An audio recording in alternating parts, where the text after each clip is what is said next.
Hidup di era yang banjir informasi, kadang kita sebagai generasi muda krisis terhadap pemahaman informasi itu sendiri. Maka dari itu, anak muda butuh literasi, bukan sekedar notifikasi. Assalamualaikum warahmatullahi wabarakatuh. Halo Sobat Kahap. Balik lagi bareng Kahap Talk. Tentunya menginspirasi dengan aksi. Dan aksi apa nanti bisa kita lakukan bagi generasi muda untuk menciptakan beragam prestasi. Nah, kali ini kita akan ngobrol terkait tentang aksi-aksi yang berprestasi dari satu tamu kita yang datang di Kahap Talk untuk bisa sharing apa aja sih sebenarnya sebagai generasi muda yang tidak hanya bergerak tapi juga berdampak. Langsung aja kita sambut tamu kita, Sena Elvira. Halo Sena. Halo Kak Helmi. Oke. Gimana Sena kabarnya? Alhamdulillah baik ya Kak Helmi. Meskipun ya agak mendung gitu. Ya, memang bener sih. Mendung-mendung sendu gitu ya suasananya ya. Benar. Kalau Kak Helmi sendiri gimana nih? Kabar luar biasa, baik. Untuk bisa lebih semangat, tentu ya memang harus pikirannya happy begitu loh. Alhamdulillah. Ya, memang karena kalau kita bilang happy, kita harus punya pikiran yang bahagia begitu. Itu bukan sekedar sebuah formalitas, tapi cara kita untuk menciptakan kebahagiaan dengan afirmasi positif. Nah, kalau berbicara tentang afirmasi positif, bagaimana kita menjadi generasi muda yang berdampak begitu ya. Ya. Kalau dari seorang Sena Elvira, apa sih Sen yang menjadi kegiatan Sena yang membuat Sena itu merasa selalu punya afirmasi positif untuk bisa menjadi generasi muda yang bergerak dan berdampak? Baik, terima kasih ya Kak Helmi untuk kesempatannya.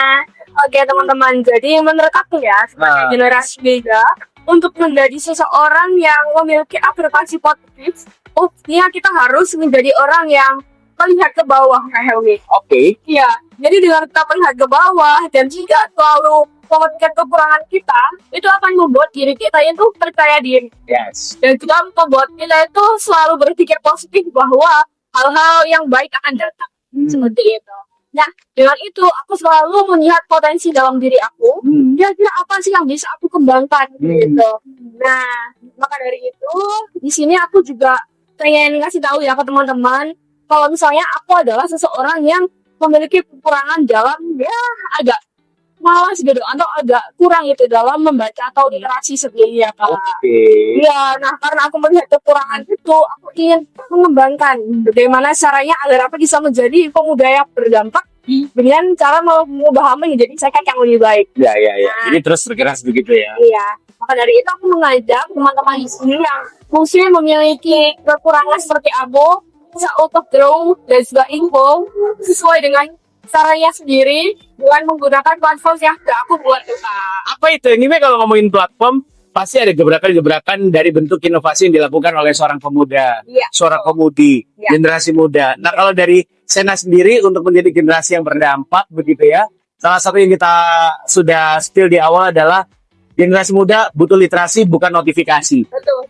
Nah, literasikah yang menjadi satu gebrakan dari seorang Sena Elvira? Betul Kak, karena aku merasa dengan kita banyak literasi, banyak juga ilmu pengetahuan dan juga insight yang masih ke dalam diri kita dan membuat kita lebih percaya diri dong pastinya. Ya. Nah, seberapa itu aku buat sebuah platform bernama Padiraksa. Wow, itu bukannya yang kita sering lewati gede banget saat masuk Lamongan nggak sih gerbangnya? Iya betul sekali. Jadi gerbang Padiraksa itu Pak sebenarnya sebuah gerbang menuju Kabupaten Lamongan. Ya. Itu sangat ikonik ya teman-teman kalau misalnya di Kabupaten Lamongan. Kalau misalnya mau mampir silahkan ya. Ya, setiap kita ke Lamongan pasti masuk di gerbang itu dong. Iya betul. Nah, tapi pertanyaannya apakah gerbang itu menjadi sebuah gerakan untuk bisa meningkatkan literasi? Apa relevansinya antara gerbang itu masuk dan literasi? Oke, jadi untuk Padiraksa sendiri sebelumnya aku membuat sebuah program bernama Padiraksa atau akronim dari padanan aksara dan rasa. Di mana sebuah aksara ataupun cara kita untuk mengenal aksara dan juga membaca buku seperti itu kita padukan dengan sastra atau kebudayaan dari Kabupaten Lamongan Kak. Karena aku sendiri sebagai pemuda dari Kabupaten Lamongan sangat melihat bahwa Kabupaten Lamongan adalah kabupaten dengan banyak sekali budaya dan juga tradisi yang ikonik. Namun sayangnya tuh banyak yang tidak tahu apa saja yang ada di Kabupaten Lamongan itu sendiri. Nah, maka dari itu Padiraksa ini bergerak untuk mengajak generasi muda tidak hanya mengenal budaya, namun juga literasi. Di dalamnya untuk kita bisa meningkatkan kegemaran dalam literasi itu sendiri. Nah, Kak Helmi. Iya, Jadi kalau yang di Maduraksa ini aku punya 2 tahap nih. Oh, 2 tahap yang menguatkan tentang Maduraksa itu sendiri ya. Betul sekali. Jadi teman-teman untuk di Maduraksa sendiri, aku buat 2 cara. Iya. Pertama ya ini melalui permainan. Nah, kalau misalnya teman-teman diajak main pasti seneng dong Kak ya. Iya, pasti apalagi anak-anak gitu kan. Iya, anak-anak. Nah, permainan ini bernama nasi goreng. Ah, Ya, bernama nasi goreng ya sebenarnya nasi goreng adalah makanan khas Kabupaten Lamongan juga. Namun, nasi goreng ini sebuah akronim juga dengan kepanjangan membaca narasi, bercerita, dan bertukar pikiran. Kayak gitu.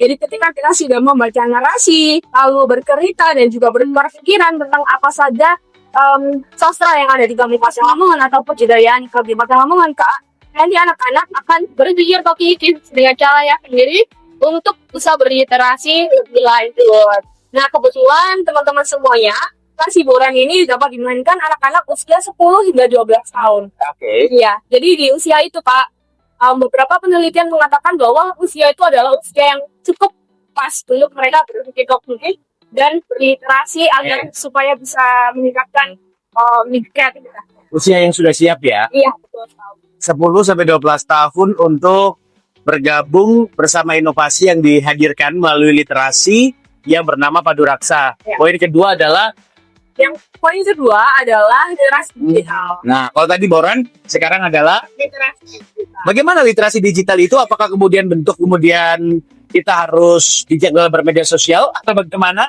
Gimana, Lena? Baik, jadi kalau nasi goreng tadi kita akan melakukannya secara luring ya, atau secara offline gitu. Kalau bahasa yang biasanya kita gunakan.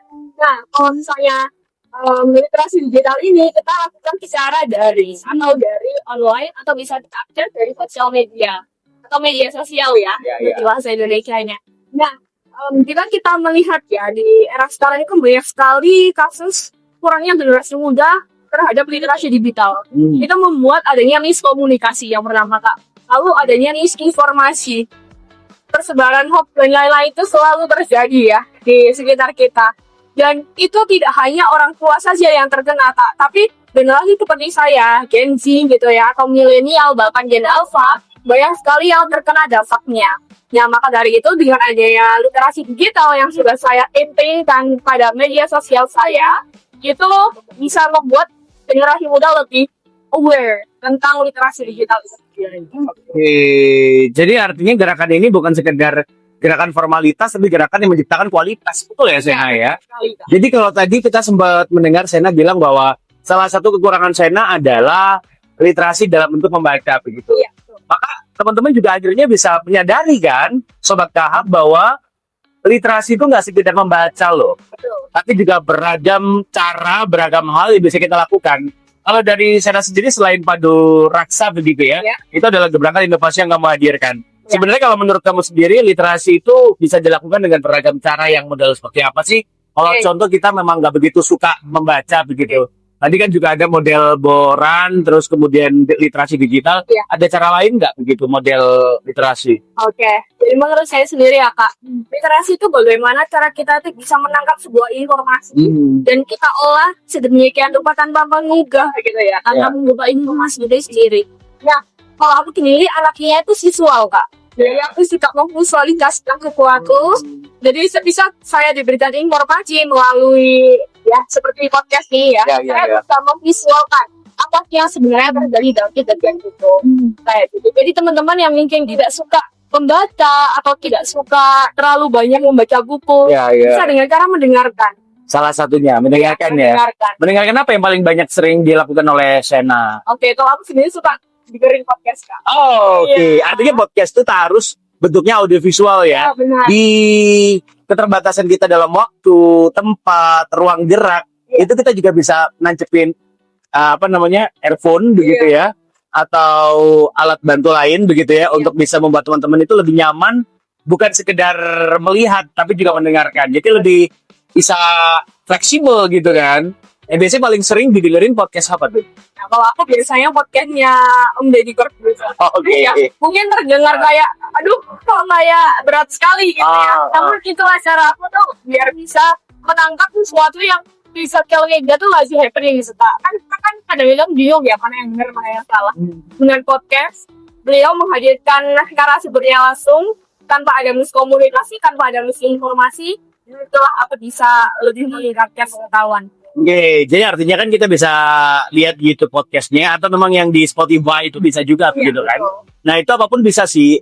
Kita bisa dengar podcast motivasional, kemudian kita bisa dengar podcast yang edukatif, kemudian yang juga entertainment begitu ya, atau komedian itu bisa juga loh. Semua kebutuhannya sesuai dari apa yang kita senangi, apa yang kemudian menjadi kebutuhan dari apa yang kita akan dengar. Karena apa? Karena itu pengaruh luar biasa ya pada insight yang kita dapatkan gitu.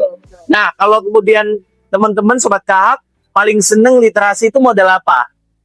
Ayo, apa? Masih banyak ya tentunya ya. Kalau aku juga tipe orang yang suka mendengar ya. Jadi memang lebih mudah untuk mencerna, lebih banyak kemudian kita bentuknya ngobrol begitu kan, bertukar pikiran, bertukar informasi, itu menambah penguat kita terhadap pemahaman suatu hal, tidak hanya berhenti pada membaca. Dan tentunya pasti ada literasi-literasi model lain yang bisa ditingkatkan untuk meningkatkan kemampuan kita dalam berpikir, menganalisis, dan critical thinking. Gitu ya, Sobat Kahak yang paling penting. Nah, selanjutnya bagaimana kamu, Sena, untuk bisa membuktikan bahwa meningkatkan literasi itu adalah sebuah gerakan, bukan sekedar gerakan yang memang sekedar hanya keren-kerenan, eksistensi, tapi gerakan yang memang punya esensi begitu, punya sebuah poin penting dalam pergerakan dan peningkatan kualitas hidup manusia, salah satunya dari generasi muda. Oke, baik. Jadi Kak Helmi, teman-teman semuanya, kita pernah membaca sebuah artikel yang mengatakan bahwa menurut gini Chef, hanya 1 dari 1.000 orang di Indonesia yang semahir dalam berliterasi atau gemar berliterasi. Wah. Itu kan sih moto yang menyedihkan gitu Ya, kan. agak miris begitu kan. Miris. Nah, aku sebenarnya sebagai generasi muda ingin membuat sebuah gerakan, namun aku sendiri tuh masih sisa untuk meningkatkan literasi tuh seperti itu. Nah, lalu aku ingat bahwa kemampuanku dalam berliterasi itu lebih enjoy atau lebih fun dalam mendengarkan.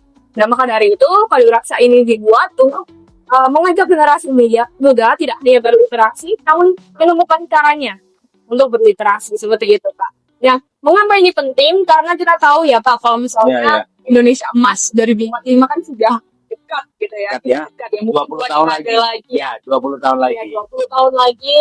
Nah, maka dari itu inilah sebagai generasi muda, inilah platform yang harus kita kembangkan. Ini adalah waktu yang tepat bagi kami untuk meningkatkan literasi kita. Karena kami kita tidak hanya menjadi pemimpin bagi manusia yang lainnya atau masyarakat, namun harus menjadi pemimpin yang baik untuk diri kita sendiri. Oke, good.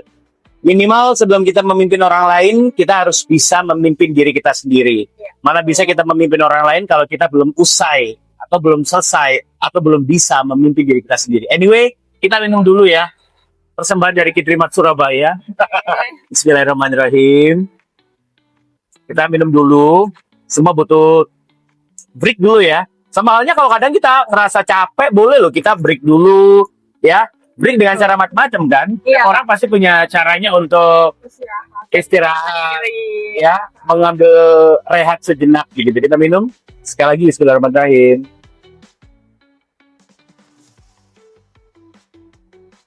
Sama halnya dengan gelas ilmu ya. Kita balikin di sini lagi kali ya. Kalau kita minum kadang-kadang kosong ya. Tapi artinya di sini kita belajar setiap hal kosong bukan berarti kemudian tidak berisi. Tapi wajib diisi dengan ilmu yang baru. Betul ya?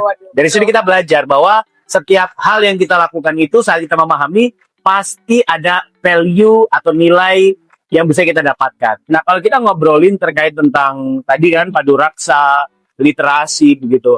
Apa sih yang membuat juga seorang Sena bisa termotivasi untuk bisa menjadikan seseorang Sena itu bisa mengajak orang lain untuk bisa berliterasi gitu loh. Dengan cara apa selain dengan Paduraksa begitu. Karena kan aku lihat backgroundnya Sena ini kan duta wisata. Terus juga beberapa kali mengikuti beberapa kompetisi gitu. Apakah harus seperti itu untuk kita nanti bisa mendapatkan sebuah insight tidak harus dengan tidak membaca literasinya? Oke, baik. Jadi menurut pengalaman aku ya Kak Helmi dan teman-teman semuanya, bahwa pengalaman dalam duta wisata atau duta-duta lainnya itu membentuk aku menjadi orang yang ingin mengajak teman-teman semua itu bisa berkembang bareng-bareng. Ya. Seperti itu. Nah, keinginan seperti itulah yang membuat aku menciptakan Padiraksa ini sebagai platform untuk berliterasi. Tidak hanya mereka yang belajar ke Helmi, tapi Ya. aku juga di sini belajar. Aku di sini tidak ingin mengajari mereka, kamu ingin mengajak dan juga kita belajar bareng di dalamnya. Seperti itu. Jadi, selain dari literasi sendiri, aku meningkatkan keinginan untuk menjadi berkembang dalam diriku tuh ya dengan kita mengikuti kompetisi, mengikuti lomba, sebuah perjutaan seperti itu. Karena yang aku lihat dari sebuah perlombaan atau kompetisi tidak melulu tentang menang atau kalah. Ya. Namun bagaimana cara kita itu bisa menerima apa yang sudah kita miliki, sudah percaya akan proses yang sudah kita lakukan sebelumnya untuk menampilkan yang terbaik. Jadi dengan adanya gerakan Padiraksa itu juga saya mengajak teman-teman untuk berproses juga. Ya. Nice. Karena literasi itu kita belajar sebuah teori, betul ya? Tapi terkadang Sena dan Sobat Kahak, kalau kita hanya berhenti pada teori, ya jadinya pemahaman begitu ya. Tadi kalau ada kata-kata di awal, krisis pemahaman. Nah inilah yang menjadi persoalan bersama. Sebagai generasi muda, generasi emas Indonesia tahun 2045, artinya kita harus berani untuk mengeksekusi sebuah teori. Agar pemahamannya lebih satu frekuensi begitu. Nah kalau tadi Sena bercerita bahwa ya nggak apa-apa ikut duta wisata, ya nggak apa-apa ikut organisasi, ya nggak apa-apa join aja sama komunitas dan lain sebagainya, begitu ya. Agar teman-teman bisa mengeksekusi dengan tepat sasaran dari apa yang sudah dipelajari, dari apa yang sudah didengar, dengan apa yang sudah dibaca, begitu. Itu lebih efektif, betul nggak sih Sena? Ya, jadi itu yang kemudian perlu kita lakukan. Apa dari Sena sendiri ada lagi nggak Sena yang membuat teman-teman yang rasa introvert begitu ya? Kak, aku lebih nyaman deh kalau kemudian ngebaca aja deh. Aku lebih nyaman deh hanya mendengar podcast aja deh. Padahal kan aksi akan berrelevansi dengan prestasi begitu kan. Tanpa batas, tanpa ruang terbatas, maka perlu kita lakukan bagaimana kita bisa memperluas jaringan gitu ya. Menurut Sana bagaimana menyikapi isu sosial seperti itu? Baik, jadi untuk teman-teman yang introvert seperti saya juga orang introvert ya teman-teman. Namun entah mengapa saya dari kecil tidak terbiasa untuk membaca. Jadi itu dia sebenarnya struggle yang saya lakukan, struggle yang saya rasakan selama saya menjadi seorang remaja. Karena saat saya sekolah, saat saya melakukan sebuah penelitian, karena saya juga suka dalam penelitian ilmiah ya Pak, waktu SMA, itu saya bingung kenapa kok saya tidak suka membaca.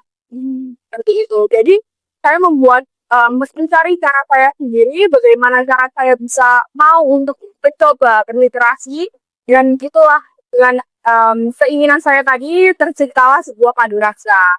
Nah, seperti yang Kak Helmi bilang tadi kan, kalau misal kita sebagai introvert, aku pengennya cuma baca di rumah aja atau cuma nonton podcast aja, itu tidak apa-apa karena dimanapun juga sebuah buku ataupun podcast kan menambah pengetahuan. Karena kan ada istilah buku jendela dunia. Betul sekali. Namun bagaimana cara kita teman-teman sebagai generasi muda untuk mau untuk melakukan aksi? Aksi itu tidak hanya ikut lomba, tidak melulu itu bisa. Namun aksi juga bisa dilakukan dengan cara teman-teman nanti ikut sebuah organisasi atau sebuah platform yang mana di dalamnya itu juga berisi orang-orang yang ingin berkembang, ingin belajar. Seperti itu kita akan meningkatkan kemampuan kita dalam berpikir kritis. Selain itu juga nantinya dalam diri kita tuh akan terbangun kayak aku harus melakukan yang lebih dari ini deh.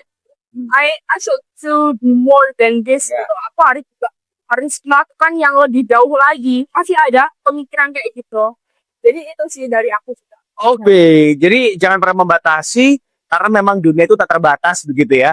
Apalagi terbatas oleh pemikiran sendiri, ya itu bahaya begitu ya. Karena dunia itu luas dan kita mari menaklukkan dunia. Ya kalau kadang kita bilang, aduh bagaimana kita bisa menaklukkan dunia, kita menaklukkan diri sendiri aja luar biasa tantangannya begitu ya. Maka ada kata-kata baik, Sobat Kahak. Kalau kita belum bisa menaklukkan dunia, minimal kita bisa menaklukkan dunia di sekitar kita. Begitu ya, kita mulai dari diri sendiri. Percaya deh, afirmasi positif akan menguatkan apa yang kita akan lakukan.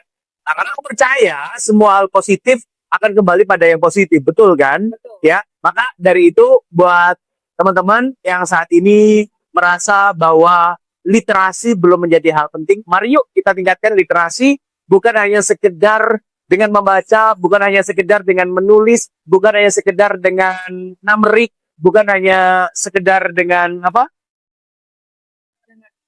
mendengarkan begitu ya, atau melihat apapun indera dari tubuh kita yang bisa kita optimalkan, kita optimalkan. Tapi yang paling penting adalah jangan pernah membatasi.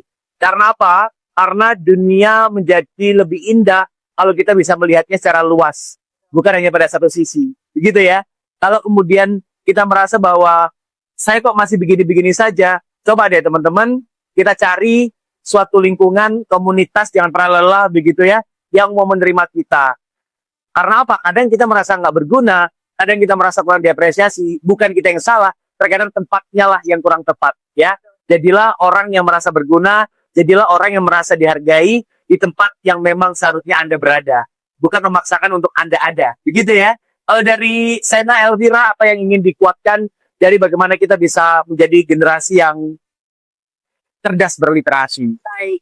Jadi untuk teman-teman semua, Helmi dan juga teman-teman yang lagi nonton podcast kali ini, aku pengen memberikan pesan bahwa literasi itu bagaimana cara kita untuk memahami sebuah informasi atau sebuah pengetahuan baru. Dengan literasi kita tidak hanya dapat informasi yang kecil-kecil lah, pasti kita akan mendapatkan sesuatu yang di luar dari apa yang kita pikirkan sebelumnya. Maka dari itu teman-teman, kalau misalnya masih bingung cara untuk bagaimana berliterasi yang baik dan memulainya, mulailah dari hal kecil teman-teman. Karena bagaimanapun itu, hal kecil bisa berdampak besar dalam kehidupan kita. Jadi kalau misalnya masih insecure atau masih kayak merasa, aduh aku nggak yang melakukan ini gitu, tidak apa-apa dilakukan dulu karena lebih baik kita mencoba daripada tidak sama sekali, dan teman-teman akan menjadi pilihan di tempat yang tepat. Yes, kita akan jadi berlian pada tempat yang tepat. Jangan pernah menyiksa diri untuk menyesuaikan pada tempat yang tidak pernah menghargai Anda. Ya, semangat buat kita semua. Literasi, aksi, dan prestasi. Mari kita ciptakan aksi untuk bisa berkolaborasi. Dan mari kita berprestasi untuk menyongsong Indonesia Emas 2045. Saya Helmi Kaham. Saya Shena Elvira. Pamit undur diri. See you on the next video. Bye-bye.